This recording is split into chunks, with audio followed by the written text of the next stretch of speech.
Hello everyone and welcome guys to this video. Today I will show you how to join Iris Coursera Discord server. Guys, search on the Google Iris Coursera the Discord, click the first result from here.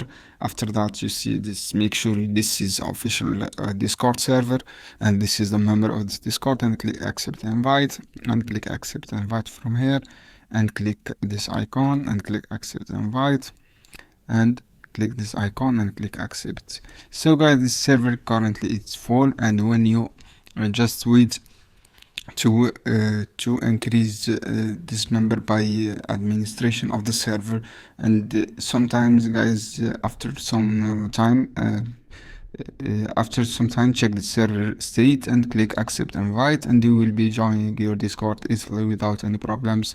This is how you can do, guys. I hope this video helpful for you. Then don't forget subscribe and give like and share this video for more content, and see you on another video soon. As I say guys, just a way to admin or moderator of the server to increase the size member, and you will join it easily. Thanks guys for watching this video.